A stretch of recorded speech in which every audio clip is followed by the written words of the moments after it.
কেমন আছেন সবাই? আশা করি সবাই ভালো আছেন। তো দৈনিক শিক্ষা .com একটা নিউজ করছে, সেটা হচ্ছে এরকম যে বিসিএস ছাড়া সব সরকারি চাকরিতে বয়সে ছাড়।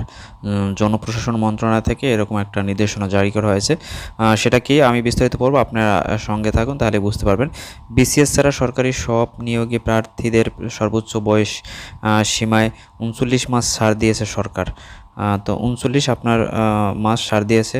তো বৃহস্পতিবার 22শে সেপ্টেম্বর জনপ্রশাসন মন্ত্রণালয় থেকে এ সংক্রান্ত নির্দেশনা জারি করা হয়। এ বিষয়ে প্রয়োজনীয় ব্যবস্থা গ্রহণের জন্য সব মন্ত্রণালয় ও বিভাগের সচিব, সিনিয়র সচিবকে অনুরোধ করা হয়েছে।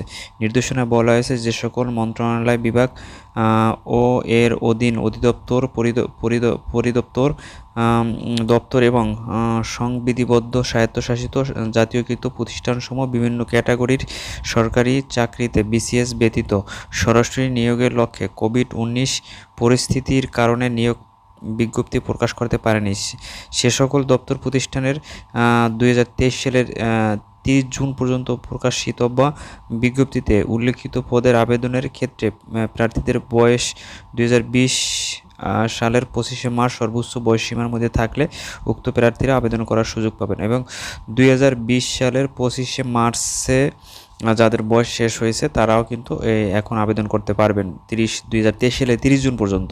তো 2020 সালের 25 মার্চের আগে যাদের বয়স শেষ হয়ে গেছে তারা কিন্তু আর এই আবেদনটি করতে পারবেন না, এই সুযোগটি পাবেন না। অর্থাৎ যাদের বয়স 2020 সালের 25শে মার্চে শেষ হয়েছে তারা আগামী 2023 সালের 30 জুন পর্যন্ত প্রকাশিতব্য বিজ্ঞপ্তিতে আবেদন করতে পারবেন। এর আগে করোনার কারণে আগেও 2 দফা বয়সের ছাড় দেওয়া হয়েছিল। প্রথম দফায় 2020 সালের 15 সেপ্টেম্বর সরকারি প্রার্থীদের বয়স 30 পেরিয়েছে তাদের বয়সসীমা 5 মাস ছাড় দেওয়ার নির্দেশনা দেয় সরকার। পরবর্তীতে 2021 সালের 19শে আগস্ট চাকরি প্রার্থীদের বয়সে 21 মাস ছাড় দেওয়া হয়। গণপ্রজাতন্ত্রী বাংলাদেশ সরকার জনপ্রশাসন মন্ত্রণালয় বিদেশ সরকারি চাকরিতে বিসিএস ব্যতীত সরকারি নিয়োগের লক্ষ্যে 30/6/2023 তারিখ পর্যন্ত প্রকাশিতব্য বিজ্ঞপ্তিতে প্রার্থীদের সর্বোচ্চ বয়সসীমা 25/3/2020 তারিখে নির্ধারণ। তো দেখেন এখানে অলরেডি তারা একটা নির্দেশনা দিয়ে দিয়েছে নির্দেশক্রমে, এই যে ফরিদুর রহমান উপসচিব।